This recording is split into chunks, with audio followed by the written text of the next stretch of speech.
السلام علیکم friends, welcome to کتاب نگری یوٹیوب چینل کتابوں کی نگری میں خوش آمدید۔ میں ہوں آپ کی ہوسٹ اقرا یاسین، اور آج میں آپ کے لیے مہنور شہزاد کے قلم سے تحریر کردہ ایک نیو ناول کو لے کر حاضر ہوئی ہوں۔ ناول کا نام ہے لگن عشق، ایپیسوڈ نمبر ہے 1۔ لیکن اس ناول کو سٹارٹ کرنے سے پہلے آپ جلدی سے کر لیجئے ہمارے چینل کو سبسکرائب، ویڈیو کو لائک اور کلک کر لیجئے بیل آئیکن کو۔ اب سٹارٹ کرتے ہیں ایپیسوڈ کو۔ یہ اسلام آباد کی جانی مانی یونیورسٹی تھی۔ وہ ٹراؤزر شرٹ میں ملبوس، گلے میں اسٹالر لیے، درمیانے قد کی، سبز بڑی آنکھیں، سفید رنگت، تیکھی مغرور ناک، سیاہ بال پشت پر پھیلے ہوئے تھے، کندھے پر بیگ ڈالے ہوئے سڑک عبور کرتے ہوئے یونیورسٹی کی جانب بڑھنے لگی، مگر اس سے پہلے ہی کوئی بہت تیز رفتار سے آتی گاڑی اس کے سامنے رکی۔ وہ پریشان نظروں سے اس گاڑی کو دیکھنے لگی۔ اس گاڑی میں موجود ایک نفوس نے اسے اپنی گاڑی میں گھسیٹا اور دروازہ بند کرتے ہی گاڑی وہاں سے غائب ہو گئی۔ یہ سب اتنا اچانک ہوا تھا کہ نہ تو وہ لڑکی کچھ کر سکی اور نہ سامنے موجود ڈرائیور کچھ کر سکا۔ ڈرائیور کچھ دیر پریشان سا کھڑا رہا اور گاڑی میں بیٹھتا گاڑی سڑک پر دوڑا گیا۔ یہ کیا کہہ رہے ہو تمہارا دماغ ٹھیک ہے؟ مقصود صاحب ڈرائیور کی بات سن کر غصے سے اس پر چینخ پڑے، مگر ڈرائیور گھبرا کر رہ گیا۔ نہ جانے کہاں گئی ہوگی، کون لوگ ہوں گے، تم نے کار کا نمبر دیکھا؟ مقصود صاحب فکرمندی سے ڈرائیور سے سختی سے پوچھنے لگے۔ وہ شرمندگی سے نفی میں سر ہلا گیا۔ بتا تو رہا ہے کہ سب اتنی جلدی میں ہوا، کچھ کر ہی نہ پایا۔ آپ ڈھونڈنے کی کوشش کریں، بچی نہ جانے کہاں چلی گئی ہے۔ آفرین بیگم بھی پریشانی سے مقصود صاحب کے غصے کو کم کرنے کی کوشش کی، کہنے لگی، میں ڈھونڈنے کی کوشش کرتا ہوں۔ عاصم کہتے ساتھ گھر سے باہر کی جانب قدم بڑھا گیا۔ اللہ کرے مر ہی جائے، پیچھے کھڑی کمل محترمہ دل میں حقارت لیے بولی تھی۔ یہ ناول آپ کتاب نگری یوٹیوب چینل پر پڑھ اور سن رہی ہیں۔ اسلام آباد کے قریب ایک گاؤں جسے سید پور کے نام سے جانا جاتا تھا، اور خانزادہ حویلی اس گاؤں کی شاندار حویلی تھی۔ اس میں موجود لوگ اس گاؤں میں نہ جانے کب سے راج کر رہے تھے۔ اس کی وجہ صرف ایمانداری اور انصاف پسندی تھی۔ اسی وجہ سے گاؤں کا ہر ایک فرد ان کی دل سے عزت کرتا تھا۔ ابرار خانزادہ جو اس گاؤں کے حکمران تھے، ان کی 4 اولادیں تھیں۔ بڑے بیٹے احسن خانزادہ اور ان کی بیگم ذکیہ احسن خانزادہ، جن کا ایک بیٹا زہران تھا اور ایک بیٹی یشرا تھی۔ دوسرے نمبر پر ظہور خانزادہ، جن کی بیوی سمارہ ظہور خانزادہ تھی۔ ان کے 2 بیٹے تھے، بڑا بیٹا ازہاد اور دوسرا بیٹا اذہان تھا۔ تیسرے نمبر پر بیٹا باسط خانزادہ اور ان کی بیوی شہناز باسط خانزادہ، جن کی ایک بیٹی زامیش تھی۔ چوتھے نمبر پر ان کی بیٹی یسرا تھی، جس کی 2 اولادیں تھیں، ایک بیٹی حنیم اور ایک بیٹا فائق تھا۔ حویلی میں اس وقت ناشتے کا وقت تھا۔ گھر کے تمام لوگ ڈائننگ ٹیبل پر موجود تھے۔ ہر کوئی تر و تازہ تھا، صرف اذہان تھا کہ جو اونگھ رہا تھا۔ یار اتنی صبح کون پاگل اٹھتا ہے؟ اذہان چہرے پر ہاتھ رکھے جمائی رکتا یشرا کے کان میں آہستگی سے بولتا پوچھنے لگا، شکر الحمدللہ تم نے خود ہی قبول کر لیا کہ تم پاگل ہو۔ یشرا فوراً سے اذہان کو دیکھتے ہوئے مزاحیہ انداز میں کہنے لگی۔ وہ گھور کر اسے دیکھتا دوسری طرف دیکھنے لگ گیا۔ وہ مسکرا گئی تھی۔ تبھی ابرار خانزادہ ٹیبل پر داخل ہوئے تو سب سیدھے ہو کر بیٹھ گئے۔ وہ وائٹ شلوار قمیض میں ملبوس، اوپر سیاہ شال لپیٹے، بالوں کو نفاست سے سجائے، بڑھی ہوئی بیئرڈ، بھوری آنکھیں، درمیانی رنگت، وہ دیکھنے میں بہت ہی مغرور شہزادہ لگتا تھا۔ تبھی اس کا فون بجا۔ اس نے اسکرین پر جگمگاتے نمبر پر نظر ڈالی۔ ہاتھ میں گھڑی پہننے کے بعد اس نے فون اٹینڈ کیا اور کان سے لگایا۔ دوسری طرف سے آتی کال سن کر اس کے ماتھے پر سلبٹے نمودار ہوں۔ تم ڈھونڈنے کی کوشش کرو اور مل جائے تو مجھے کال کرنا، میں نکلتا ہوں۔ وہ اپنے باروب لہجے میں کہتے ساتھ فون بند کرتا کمرے سے باہر کی جانب بڑھا۔ بھاری قدم اٹھائے وہ زینے عبور کرتا ڈائننگ ایریا کے بجائے گیراج کی طرف بڑھنے لگا۔ زہران بچی، ابرار خانزادہ کی آواز پر اس کے بڑھتے قدم رکے تھے۔ اس نے پلٹ کر انہیں دیکھا۔ داجی، زامیش کو کچھ لوگوں نے اغوا کر لیا ہے، میں وہیں جا رہا ہوں۔ زہران ابرار خانزادہ کو دیکھتا سنجیدہ لہجے میں جواب دیے باہر کی طرف بڑھ گیا اور وہاں موجود تمام لوگوں کو پریشانی میں ڈال گیا۔ داجی، جہنم دونوں کی جان زامیش میں بسی تھی۔ یہ ناول آپ کتاب نگری یوٹیوب چینل پر پڑھ اور سن رہے ہیں۔ یہ ایک گودام تھا جہاں اسے رسیوں سے باندھا گیا تھا۔ زبردستی اسے اس جگہ پر لانے کی وجہ سے اس کا اسٹالر بھی گر گیا تھا۔ چھوڑو مجھے، ایک دفعہ میرے ہاتھ کھولو تو صحیح، تمہارا حشر نہ بگاڑ دیا تو میرا نام بھی زامیش باسط نہیں۔ وہ دانت پیس کر اس شخص کو کھا جانے والی نظروں سے گھورتے ہوئے کہنے لگی، ہمارے صاحب کو تھپڑ مار کر اچھا نہیں کیا، اب انجام بھگتو۔ وہ شخص چہرے پر کمینگی مسکراہٹ سجائے خباثت سے بولا، تمہارے صاحب کو اب ایک نہیں 4 تھپڑ ماروں گی، ڈرنا نہیں سیکھا میں نے۔ زامیش اس کی آنکھوں میں آنکھیں ڈالے بغیر خوف سے اسے کہنے لگی، جس پر وہ شخص اسے غصے سے دیکھتا اس کی جانب بڑھنے لگا، میرے قریب مت آنا ورنہ تم اپنی شکل بھی نہیں پہچان سکو گی۔ زامیش اسے اپنے قریب آتا دیکھتے ہوئے دھمکا کر اسے چینخ کر کہنے لگی۔ وہ شخص اس پر بس ہنستا اس کی طرف قدم بڑھانے لگا۔ ایک قدم بھی آگے مت بڑھانا۔ بھاری سرد آواز جیسے اس شخص کے کانوں سے ٹکرائی اس کے بڑھتے قدم رک گئے۔ وہ مغرور چال چلتے ہوئے آنکھوں میں سرخی سجائے اس شخص کی طرف بڑھا تھا۔ زہران خانزادہ، وہ مڑ کر اس شخص کو دیکھتا خوفزدہ سا اس کے نام پکارنے لگا۔ کھولو اسے۔ زہران ہاتھوں کی مٹھیاں بھینچتے ہوئے اس پر اپنی سرخ آنکھیں جمائے حکم دینے والے انداز میں کہنے لگا۔ اس شخص نے گھبراتے ہوئے فوراً زامیش کی بازوؤں کو رسیوں سے آزاد کیا۔ رسیاں کھلتے ہی وہ بازوؤں کو حرکت کرنے لگی۔ بے شرم انسان! زامیش غصے سے کہتے ساتھ ایک مکہ اس کے پیٹ پر چڑھ گئی۔ زہران ایک غصے بھری نگاہ زامیش پر ڈال گیا۔ چلو۔ زہران ایک نظر اسے سرتا پیر دیکھتا اس کے حلیے پر وہ نظریں جھکائے اس کی نازک کلائی کو اپنی سخت گرفت میں لیے باہر کی طرف بڑھنے لگا۔ زامیش اسے منہ کھولے دیکھنے لگی۔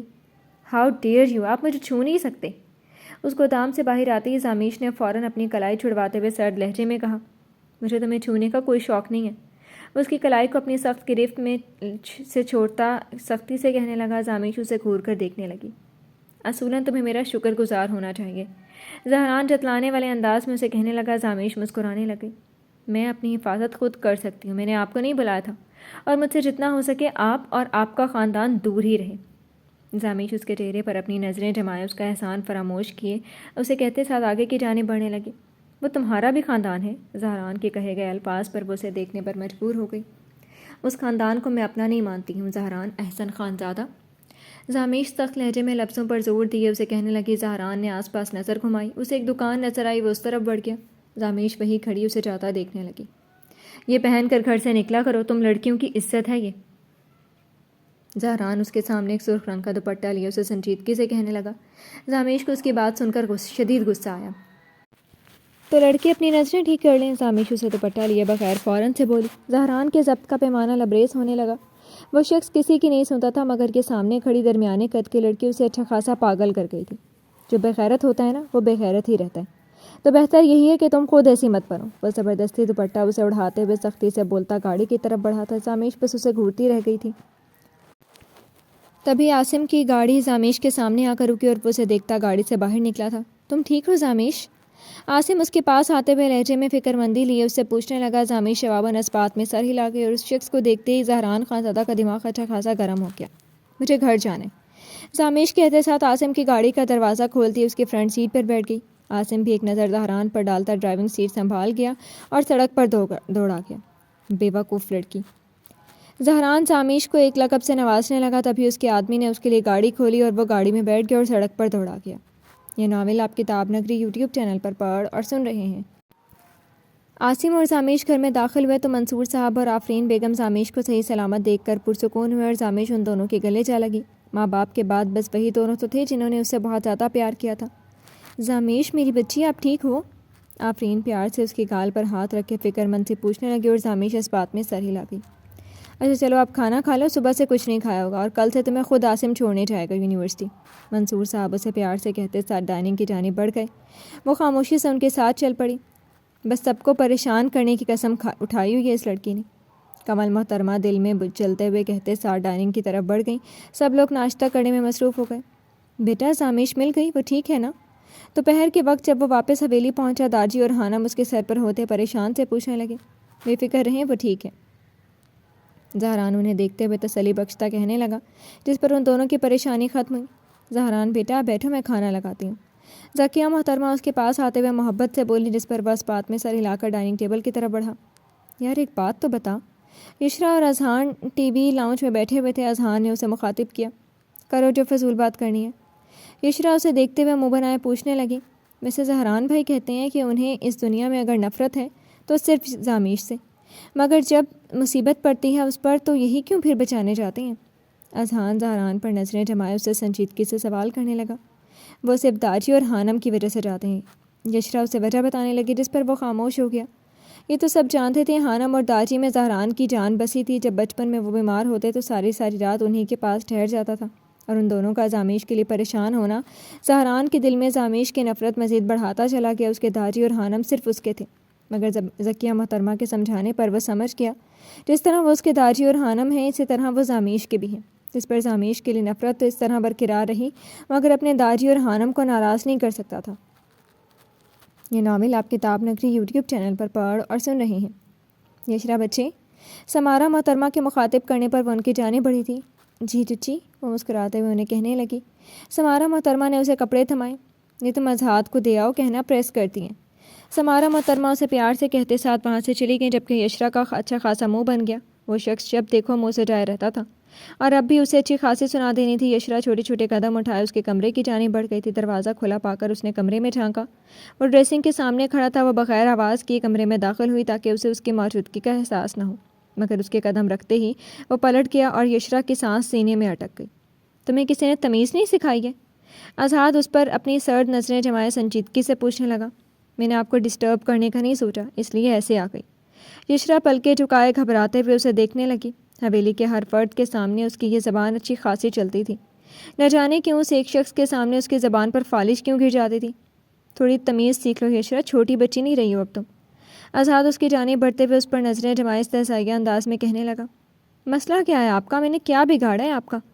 یشرا سنجیدگی سے اسے دیکھتے ہوئے خفگی سے پوچھنے لگی۔ تمہاری یہ فضول حرکتیں مجھے شدید چڑ ہوتی ہیں۔ آزاد اس کے ہاتھ سے کپڑے لیتے ہوئے اسے کہنے لگا، جس پر یشرا اسے دیکھنے پر مجبور ہو گئی۔ تو مت دیکھا کریں آپ میری فضول حرکتیں۔ وہ دل برداشتہ ہو کر اسے غصے سے منہ بنائے کہتے ساتھ کمرے سے چلی گئی۔ اس کا یہ رویہ ہمیشہ یشرا کو تکلیف دیتا تھا، اس لیے وہ اس کے سامنے کم ہی جایا کرتی تھی۔ آزاد نفی میں سر ہلا کر باتھ روم کا رخ کر گیا۔ لگتا ہے میرے بڑے بھائیاں نے خاصا سنا دیا۔ یشرا جو منہ سجائے کمرے کی جانب بڑھ رہی تھی، اذہان کی آواز پر اسے دیکھا۔ تمہارے بھائیاں ایک نمبر کے کھڑوس انسان ہیں، مطلب انہیں معلوم ہی نہیں ہے کہ لڑکیوں سے کیسے بات کی جاتی ہے۔ مجھے ہمیشہ ڈانٹ دیتے ہیں، بدتمیز۔ یشرا منہ بسورے اذہان کو آزاد کی شکایتیں لگانے لگ گئے، جس پر اذہان ہنسنے لگ گیا، مگر اچانک اس کی ہنسی کو بریک لگی تو یشرا بھی پریشان نظروں سے اسے دیکھنے لگی۔ کیا ہوا؟ ایسے کیوں شکل بنائی ہے جیسے بھوت دیکھ لیا ہو؟ یشرا اسے سانس روکے کھڑا پا کر سوالیہ نظروں سے پوچھنے لگی۔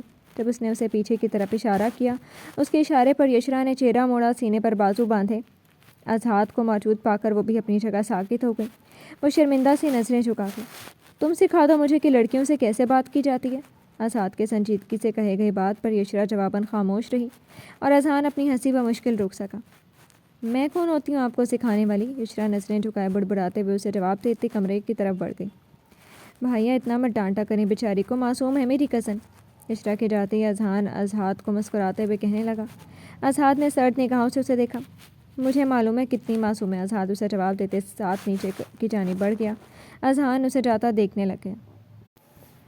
دونوں بڑے بھائی ایک جیسے ملے، سڑیل کھڑوس، نہ جانے کیوں۔ تھینک یو اللہ تعالیٰ، آپ نے مجھے ان جیسا نہیں بنایا، بیزار لوگ۔ آزاد کے سرد لہجے میں جواب دینے پر وہ منہ بنائے خود سے بولتے ساتھ اپنے کمرے میں جانے لگا۔ خاموش طبیعت کہاں جا رہے ہیں؟ حنیم کو سامنے سے آتے دیکھتے وہ تنگ کرتے ہوئے کہنے لگا۔ اذہان مجھے تنگ مت کرے ورنہ آزاد بھائی سے شکایت لگا دوں گی۔ حنیم نظریں جھکائے دھیمے لہجے میں اسے جواب دیتے ساتھ سائڈ سے گزرنے لگی۔ جب اذہان نے راستہ روکا۔ آزاد بھائی کو شکایت لگا دوں گی؟ ڈرتا نہیں ہو تمہارے آزاد بھائی سے؟ آئی بڑی۔ اذہان اسے جان کر زج کرنے کے لیے کہنے لگا، جس پر حنیم نے اسے دیکھا۔ میں یہ بھی بتاؤں گی۔ حنیم اسے انگلی دکھا کر دھمکانے کی کوشش کرنے لگی۔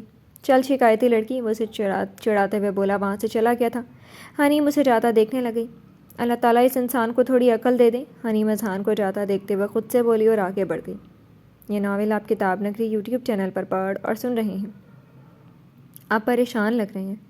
فریدہ بیگم کمرے میں داخل ہوتے ہوئے ابرار خان دادا کو دیکھتے ہوئے فکر مند سے پوچھنے لگی۔ نہیں، بس سامیش کو دیکھنے کا دل کر رہا تھا۔ ابرار خان دادا تھوڑا افسردہ سے فریدہ بیگم کو دیکھتے ہوئے کہنے لگے، دل تو میرا بھی بہت کر رہا ہے اسے دیکھنے کا، مگر کیا کر سکتے ہیں، وہ تو ہم سب سے ملنا بھی نہیں چاہتی۔ فریدہ بیگم مایوس لہجے میں ان سے کہنے لگے، وہ بھی سر کو خم دے گئے۔ ایک دفعہ وہ اس حویلی میں آنے کے لیے رضامند ہو جائے تو یقین کریں اتنا پیار دوں گا کہ وہ واپس جانا بھی چاہے گی تو نہیں جا سکے گی۔ ابرار خان دادا فریدہ بیگم کی جانب دیکھتے ہوئے بھرائی ہوئی آواز میں بولے، آپ ایک دفعہ منصور سے بات کر کے تو دیکھیں، کیا پتہ وہ اب آپ کی سن لے۔ فریدہ بیگم امید بھرے لہجے میں ان سے بولی، جس پر وہ نفی میں سر ہلا گئی۔ ہمارے خلاف کرنے والا وہی ہے، وہ کیوں اسے اس حویلی میں آنے دے گا؟ ابرار خان دادا انہیں دیکھتے ہوئے اداسی سے کہنے لگے، وہ بھی سر جھٹک کر رہ گئی۔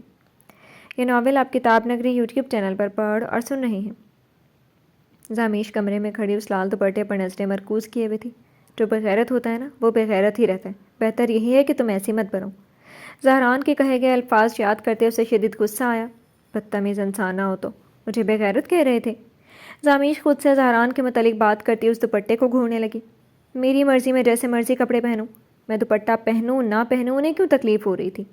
زامیش اس کے متعلق مسلسل سوچتی غصے سے کہنے لگی، زامیش بیٹا آپ کس سے بات کر رہی ہیں؟ ملازمہ کے کمرے میں داخل ہونے پر زامیش نے اس کی جانب دیکھا۔ نہیں اماں، کسی سے نہیں۔ زامیش اپنے چہرے کے تاثرات نارمل رکھتے ہوئے اسے جواب دینے لگ گئی۔ وہ آپ کو بڑی بیگم بلا رہی ہیں۔ وہ مسکراتے ہوئے اسے اپنے آنے کی وجہ بتانے لگی، جس پر زامیش اس بات میں سر ہلا گئی اور وہ دونوں کمرے سے باہر کی طرف بڑھ گئے۔ زہران کمرے میں موجود ہاتھ میں سگریٹ لیے پینے میں مشغول تھا۔ زامیش کی باتیں ذہن میں گردش کر رہی تھیں۔ ایڈیٹ گرل، اس کی باتوں کو سوچتے ہوئے خود سے کہتے ساتھ دھواں ہوا میں اڑا گیا۔ میں کیوں اس پاگل لڑکی کو سوچ رہا ہوں؟ کاش اگر تم تاجی کو پیاری نہ ہوتی نا زامیش، تو تمہاری شکل بھی کبھی نہ دیکھتا۔ وہ نفرت بھرے لہجے میں غصے سے بولتا ہاتھ کی مٹھیاں بھینچ گیا۔ لیکن افسوس ایسا نہیں ہے۔ وہ افسردگی سے خود سے بولتے ساتھ سگریٹ زمین پر پھینکتا مسل گیا۔ وہ دونوں ایک دوسرے سے شدید نفرت کرتے تھے، ایک دوسرے کی شکل دیکھنا تک گوارا نہیں کرتے تھے۔ نہ جانے کہ نفرت مزید بڑھنی تھی یا پھر قسمت نے ان دونوں کے لیے کچھ اور ہی سوچ رکھا تھا۔ جی تو فرینڈز، کیسی لگی آپ کو ناول کی فرسٹ ایپیسوڈ؟ میں امید کرتی ہوں کہ آپ کو پسند آئی ہوگی۔ کمنٹ سیکشن میں ضرور بتائیے گا۔ پھر حاضر ہوں گے ناول کی نیکسٹ ایپیسوڈ